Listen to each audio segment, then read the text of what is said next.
Gellner never really used, but that he drew upon when he devised his general theory of nationalism.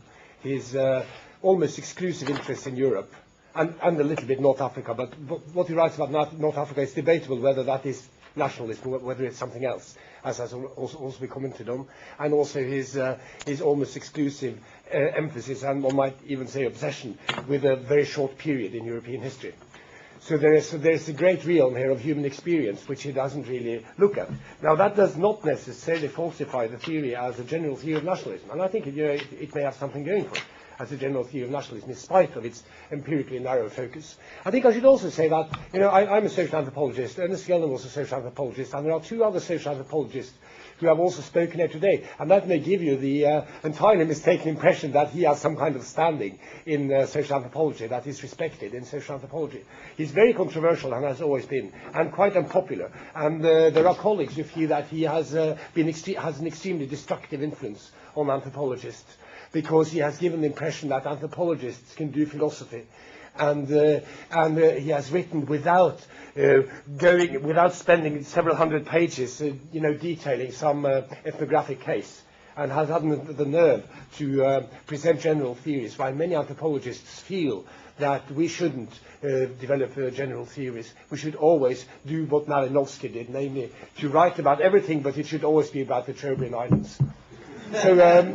So that is, that has been the attitude.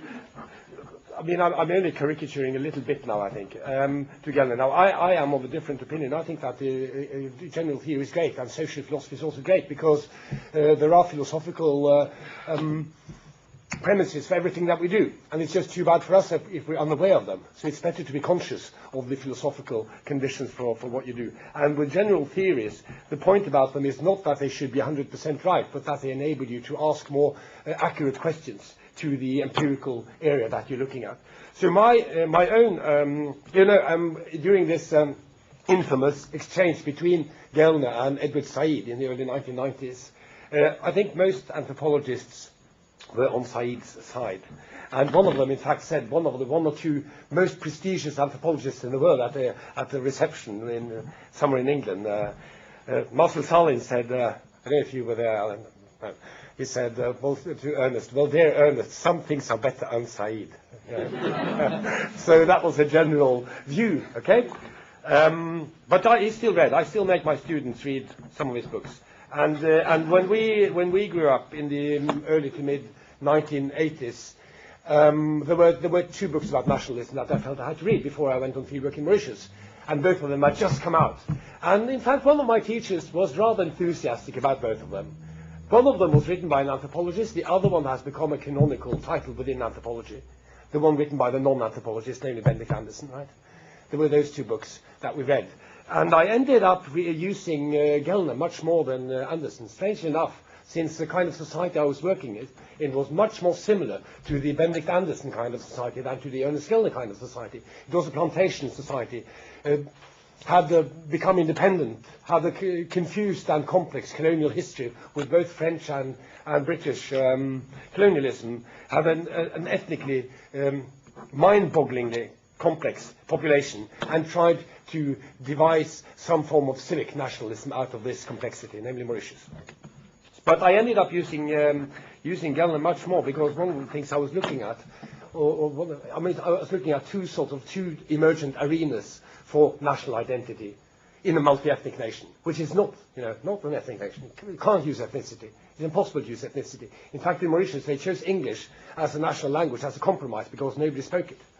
I think that kind of factor is underestimated when we look at nationalisms and we try to follow the textbook and the model. There are so many pragmatic compromises made. Yeah, so nobody could claim it as their ancestral language. So it worked well. English was obviously the best choice. They couldn't have taken Hindi. They couldn't have taken French, because that would have favored one of the ethnic groups. So, but one of the areas I was looking at would be things like public rituals. The state funeral of Mauritius' first prime minister, that sort of thing, the symbolism associated with that. Sport. They had the mini Olympic Games in 1985 in Mauritius with the nations, the tiny nations of the southwestern Indian Ocean. And many young people I spoke to said that, for the first time I sort of felt the sympathy for the Muslims, okay? Because they had some good Muslim swimmers, you see. who beat the swimmers from Madagascar and so on. So this is also very sort of textbook-like emergence of an incipient national identity. But I also looked at changes in the labour market. And one of my hypotheses, which I had from Gellner primarily, was that with the changes in the criteria for recruitment into the labour market, ethnic identity would become less important. I mean, in other words, when you get industry, when you get tourism, and you no longer have an ethnically segregated labour market where Hindus work in the fields and Creoles are fishermen, and the Chinese have corner shops, where you get a more meritocratic system of recruitment to the labour market, ethnic identity will become less important. Now, what has happened subsequently in Mauritius, this was 1986, so I've returned there several times since and tried to follow the developments, is that both things are happening at the same time. Yes, ethnicity is becoming less important, and yes, ethnicity is becoming more important, just as it is among second-generation immigrants in Europe. You know, where you can have two sisters in Drammen, south of Oslo. Both of them have Turkish parents.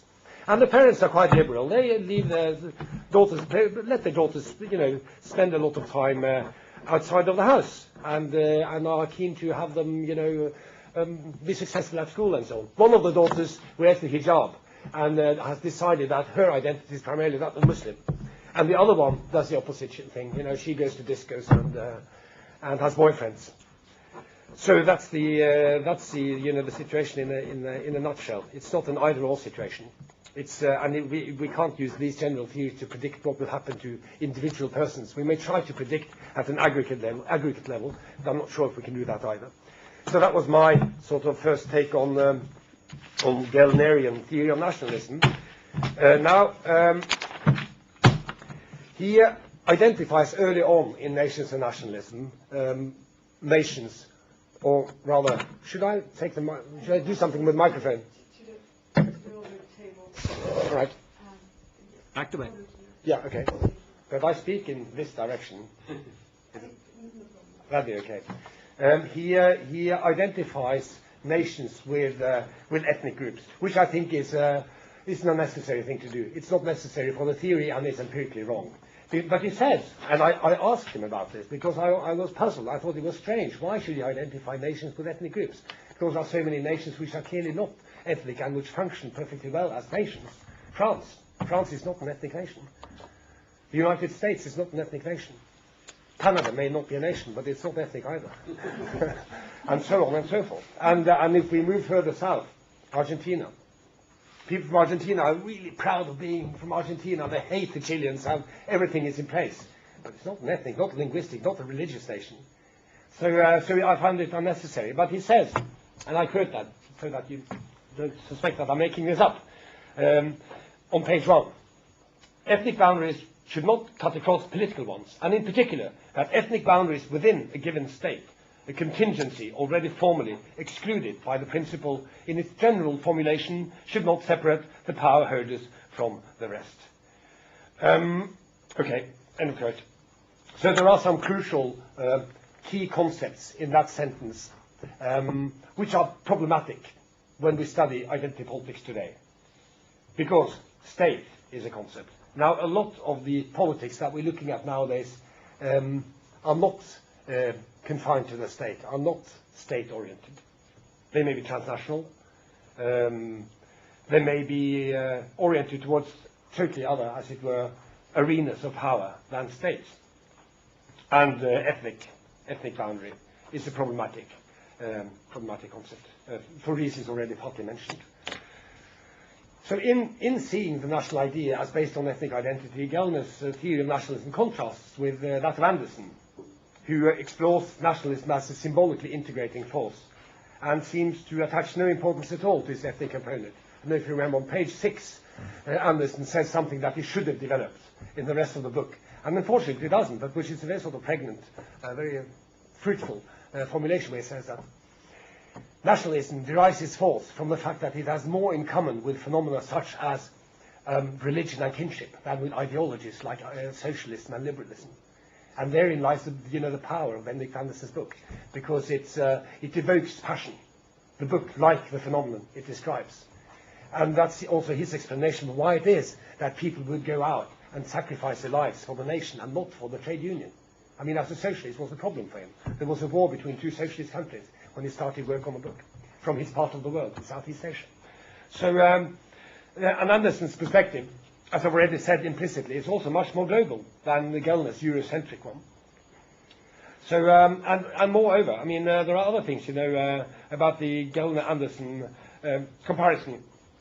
For example, relationship to contemporary debates, things that have happened in the world since after the Second World War, last 50, 60 years or so, such as migration, which is a crucial context for exploring identity politics nowadays. And not just migration, but also other forms of transnationalism, such as the situation we're witnessing in Europe now with seasonal workers. Lithuanians, for example. I mean, there's this network of Lithuanian girls who are rescuing marginal parts of Norwegian agriculture because they're willing to spend 3 months every year up in the mountains looking after animals, in summer pastures, right, which are far up. And it's impossible to have Norwegian girls, to persuade Norwegian 19-year-olds to spend 3 months up in the mountains looking after sheep and goats. But Lithuanian girls are quite happy to do it because the pay is good. And although they're not paid as well as they should have been, they are paid quite well, and there's nothing to spend the money on. So you have that kind of thing. And of course, the Polish seasonal workers are familiar in many of the European countries now, who spend maybe 3 months a year and return every year, maybe to the same employer. Now, what kind of relationship is this? We have Czech fishing tourists who are, I think the trips are probably paid for, who come in buses. In that very small village where I do research, they go every year to Norway. And bring full trailer exactly, full of fish, yeah. And the reason they can be identified by the locals as Czechs, because you can't tell by people pretty much dress in the same way now, in the same Chinese clothes, right? Chinese-made clothes. Which is another aspect, by the way, of what things that are happening in the world now. That suddenly you can get everything in the shops, and everything's really cheap, and it's all made in China. And this has happened during the last few years, last couple of years, suddenly. It's it's untheorized so far, at least to some extent. Anyway, the way you can identify the Czechs is that when they fish, you see, for one thing, they fish with just a line and hook, and they stand in the boat. You see, Norwegians would never stand in the boat while fishing. I mean, it's not done. You sit down and fish. Okay, so they are known. It is known that there are Czechs who come. So what kind of thing is this? I mean, if you return to the same place every year, you get the attachment to the place, but you don't live there. You're not a migrant. You may not even have your papers in order. So there are lots of phenomena like this. And the other way, how the south of Spain is now being colonized by North Europeans, both tax evaders, people who have discovered a loophole in the law, and who can escape from the debt. It's becoming a major problem in Norway because the Norwegian fiscal authorities can't get them, and they bring the children. So they had to set up Norwegian schools, which are partly state-funded in the south of Spain for these children of Norwegian right-wing populists who don't want to pay the taxes, and also pensioners, of course. I mean, the retired people who are also colonizing part of the south of Spain, and they demand to have nurses who are native speakers of their own language. They don't want Spanish nurses. So you have to set up hospitals for them and institutions. My mother-in-law spent about a month in one of those places in Spain. And I phoned them because I needed to give her a message, you see. And I had expected, to speak to a Spanish person, right? And the other day it was a Spanish number.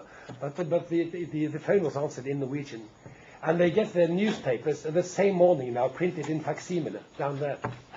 So you see, I mean, these things are changing, and I would say that this is a short version of an argument which is much longer. That with his emphasis on territory, Gellner, fails to address these complexities, which Andersen has in fact done to some extent in his little pamphlet called Long Distance Nationalism, where he expresses concern that, and he's worried, about the fact that people live in one place and are engaged in politics in another, which goes a long way to explain, since we're in Ireland, the success of the IRA. One of the examples that Andersen doesn't really go into because, of his own ethnic origins, maybe, but he speaks about the Tamil Tigers, who would have been nowhere without the financial and moral support of the Tamil diaspora in Western Europe, which is deeply engaged in long-distance nationalism. Many Tamils in Western Europe don't really care where they are, as long as they can contribute to the cause. And the Indian Hindutva movement, nostalgic NRIs, non-resident Indians, who live in North America, who make a lot of money in the computer industry, and who feel bad, a little bit bad about not developing the country, and who have these ideas about India as this land of Hindu gods. And so they send money there, but fortunately they don't have to live there. You know, in Canada there was a research project on Sikhs in Canada and their involvement with the Khalistani movement, the Sikh independence movement in the Indian Punjab, where it turned out that many of them contributed funds and moral support and helped them set up websites and so on, translated texts into idiomatic correct English and so on. And then they were asked, do you ever go there? Why don't you go? No, it's far too dangerous. There's too much violence. I wouldn't want my children to grow up there, you know. It's much better here in Toronto. So you see, I mean, that's the kind of identity politics which is becoming more and more dominant nowadays, and which is not quite, I think, grasped in Gellner's theory. But I'm skipping lots of, even if this is an unfinished article, I'm skipping a lot of pages there, because the key terms that from Gellner's theory of nationalism, I have a few pages here where I summarize the theory, but since all of you know it's backwards and forwards, there's no need. But the three key terms, one of them, I, in brackets, culture. His use of the term culture. I think one reason why it's not very popular among anthropologists. The other, which we've already discussed a little bit before lunch, modernization, which I think is extremely important, and one of his real, as it were, contribution to our ways of thinking about modernity. I think that is one answer to the question of what is modernity. That one answer, which Gellner also wrote about in another context, is acceptance of change. You accept change if you have a modern state of mind. And another is that you live in a society where there is homogenization. There was a wonderful book published a couple of years ago about census and identity, edited by Arel and Kurtzer, which is somehow, it's one of the few books, I guess, which is equally influenced by Ernest Gellner and by Michel Foucault, okay?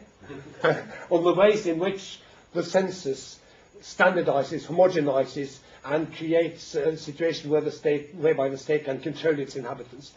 And it only occurs in these sort of key moments identified in Gellner's theory of nationalism and of social change, namely where it becomes important for the state to know how many people live in the country that they run, and what these people are up to, and maybe even what languages they speak, when that makes a difference.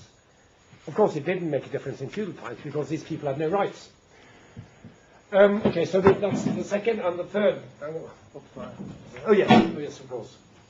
That's entropy and entropy, the eradication, the evening out, the ironing out of difference, and entropy resistance, or what we could call negentropy, from drawing on the same negentropy, resistance to ironing out of difference, which can be imposed from the outside. You're not allowed to become like us, African Americans, you know. No matter how hard you try, we're never going to allow you to become our equals. Apartheid in South Africa. So it could be imposed from outside by force, or it could be voluntary, chosen as a strategy. An ethnic minority, which is an elite minority, for example, which has it's sort of its cultural estate, which has its economic power vested in its ethnic identity. Or, increasingly nowadays, indigenous groups, who see the possible rewards of not being assimilated at the level of identity. Many members of the indigenous groups can in fact choose. I learned only yesterday that in New Zealand, at a certain point in time, you could choose Maori identity. Even a person of European descent could choose Maori identity.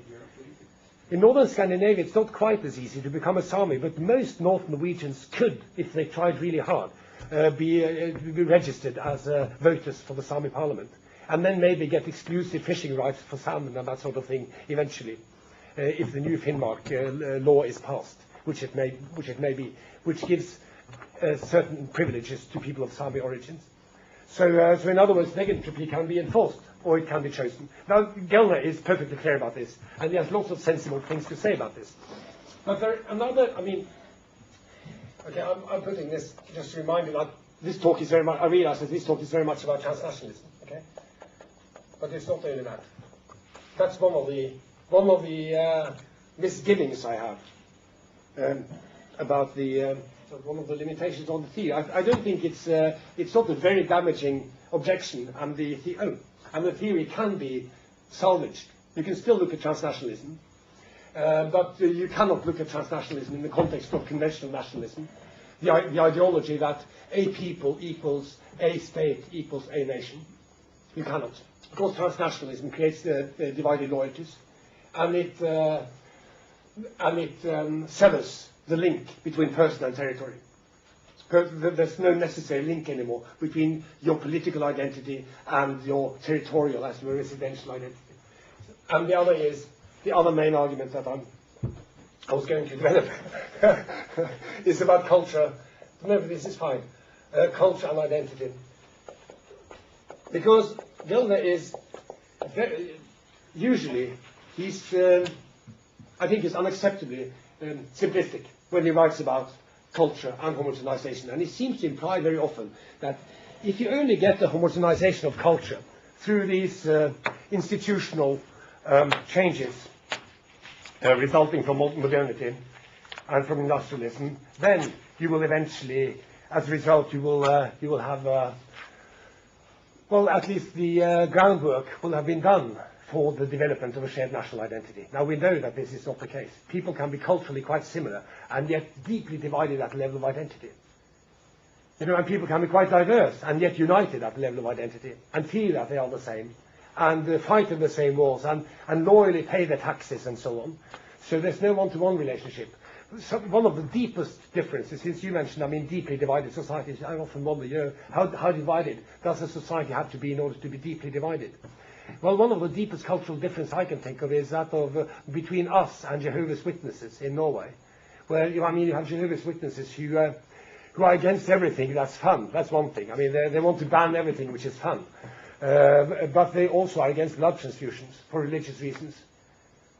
And sometimes one has, accommodated them, not as a cultural minority, because they're not codified, they're not marked as a cultural minority, they're not entropy resistant, okay, in that sense, but as a group which deserves special treatment, and not your average Turkish greengrocer, not the average Turkish greengrocer, but he's marked off as different, so he has a different identity, and so on. So that's I think there's a simplistic treatment there of cultural identity. Cultural homogenization does not preclude, and in fact often encourages, the strengthening of identity differences, because it is only when you've lost your culture that it becomes crucial for you to save it. And it's only when you've lost it that you're able to save it, because only then can you use the modern sort of devices of identity politics in order to save your culture. It's just like a fish. I mean, as long as a fish happily swims around in the water, it has no awareness of the existence of water. But the moment you fish it out of it, it becomes intensely interested in water. And some of the fish will then, before they expire, develop fancy theories about water, whether it's a thing and process, and start warning against the reification of water, and so on. Essentializing water. We must essentialize water, brothers. So you get that immediately. So I'm not saying that this is. Again, I'm not saying this is a damning critique of Gellner's theory. The only damning critique I can think of, since I don't have a lot of time left, I have to hurry up, is that to do with the lack of a theory of meaning. Okay? Because identity politics is reflexive. It's inherently reflexive. And in order to understand it, you cannot account for it causally. You cannot account for it through looking at institutional processes. You have to be interpretive. You have to be a little bit more like little Gibbs. Not too much, okay, but a little bit. You need a theory of meaning. Because you need that in order to, a bit more like little Gibbs. Because you need that in order to understand why one sister starts wearing the hijab and the other sister starts going to discos. There's no causal explanation for that. And I don't think there are genetic reasons, but there are things to do with the way they interpret their life worlds differently. The worlds they live in, the worlds they experience, the structures of relevance. So we need a phenomenology or hermeneutics of identity, which Ernest Gellner did not offer. He was very stubborn, and I respect him for that. But that's the only sort of real shortcoming, I think. But apart from that, the theory needs updating. So I'll read as much as I can now of the concluding paragraphs of my paper, and then you just stop me when I don't have any. All right, 2 minutes. Okay. Yeah. So when I've been reading Anderson and Gellner and others, There are others that we don't reread. I mean, who reads Anthony Giddens' Violence and the Nation State? But seriously, in the mid-80s, it was one of the books that I mean, there are others that we reread with pleasure, but Gellner and Anderson have somehow withstood the test of time. But I tend to get the same feeling as I do when I reread Huxley and Orwell. And it was interesting, I mean, I think it was you, Alan, who mentioned 1984 in a different context. The dystopian novels, Brave New World and 1984, because while Huxley got almost everything right, Orwell seems stalled in mid-20th century. I mean, you know, if you read 1984, it reeks of, you know, stale cabbage and coal fumes. I mean, it's Britain of sort of the years immediately after the Second World War, of rationing and so on, and Stalinism. So, while Huxley, writing a decade and a half earlier, predicted just about anything, from package holidays in Spain to infotainment, television, and Prozac. You know, yet at the same time, Orwell is much more interesting to discuss with, and to me, it has always been the same thing with Anderson and Gellner. It's much more Gellner is much more rewarding to disagree with and to discuss with. So, what then is left of Gellner's theory of nationalism? Well, you can have mass communication, creating a shared cultural identity and a high degree of homogeneity without industrialism, as already has been mentioned. So industrialization is neither necessary nor sufficient as a condition for nationalism. You've got to have modernity, probably, at least if we define nationalism in a narrow way, but you don't need industrialism in order to have modernity. You can have transnational identities, such as that of global Islam, which place strong demands on the adherents and have homogenizing effects without being associated with a territory or a clear political project. And you can have reasonably well-functioning societies, which are partly made up by communities with a minimal degree of integration into the majority culture, such as, the Tamils of Scandinavia. First generation Tamils. I mean, they have generational conflicts, okay, because the second generation don't feel that they have a stake in the separatist movement in Sri Lanka. But first generation Tamils, they function perfectly well. They pay their taxes. They stop at red lights. Nearly all of them have work. And they couldn't care less about Norwegian elections and Norwegian democracy. They're not really interested. They don't read our papers. They've got their own. And they function really well. So, and which are also able to offer a great deal of security and continuity to their members, because they have community, they have security at the Gemeinschaft level. They don't care about the Gesellschaft, about our Gesellschaft. They care about their own Gesellschaft, which is another part of the world. So you can have all that. But it is the fact, all right, and you can have societies where it's exactly the process of cultural modernization, as I said, that leads to identity-based conflicts, because it is the very fact that different groups speak the same language, as Gellner once expressed it, that makes conflict possible. So, so I have mentioned now a number of possible objections, and yet I think there's a lot left in the theory, in his theory of nationalism, which can still be used in research on what I think we should get used to speaking of as either identity politics or the politics of identity, because a lot of the phenomena that we're looking at are not really nationalist, because they're not committed to state building, and I think there are going to be more non-state projects of identity politics as this decade goes on. His analysis of diasporic elites, for example, where he predicts conflict between diasporas and nations when the latter, the nations, have got their act together. That's one of the predictions he makes. Has recently been confirmed, I think, quite well, quite convincingly, in a controversial but influential book by Amy Chua called World on Fire. Some of you would have come across it. It's about ethnic elites, minority elites. Which it has some problematic sides, but it certainly confirms that aspect of Gellner's theory, which shows how elite minorities are being victimized as a result of democratization in Indonesia and Philippines and elsewhere. His emphasis on communication and standardization, absolutely crucial, as necessary conditions for shared identity. I mean, you can just think of, all right, I'm finishing now, okay? You can just think of, let's take this part of the world, the Scandinavian Peninsula. If 200 years ago you were to travel, this is a standard example I'm using with undergraduates, and it's very Gellnerian, okay? I couldn't have used it without it. If you were to travel from Bergen to Stockholm 200 years ago, before national labour market, before the beginnings of industrialization, and before you have standardized education, where everybody went to school and were exposed to the same school books, you would notice that in every little valley they had their own dialect, and to some extent their own identity. And they were somewhat suspicious of the people, you know, who lived a few miles away, because they're not honest, they're sheep thieves and whatnot. And at the level of language, you would notice that gradually the Norwegian dialects merged into Swedish. It may have been something similar on the Czech-Polish border before it became a fully literate culture. And in Stockholm, they spoke this very clear and beautiful standard Swedish, and here they spoke a Dano-Norwegian influenced by German. But you wouldn't be able to tell exactly where the boundary went, where the border went, between Swedish and the Norwegian dialects. Now, if you were to undertake the same journey today, you'd notice that there's much less variation, both in identity and in dialects on both sides. But as a compensation, you know exactly where the border is between the Swedish and the Norwegian identities. So in other words, one of the things that Ernest Gellner taught me many years ago was that nationalism amounts to redefining a world which used to be made up by many small differences into a world made up of a few large ones, the national. So that's Kokoschka and Modigliani. But as my colleague Ulf Hannes wrote a few years ago in an essay entitled The Return of Kokoschka, maybe today, with some of the tendencies that I briefly mentioned, with a more chaotic situation, with more movement and flux and ambivalence and fundamentalism and transnationalism and so on, that we again see the emergence of a world of many small differences. So that is one possibility. Okay. Well, thank you.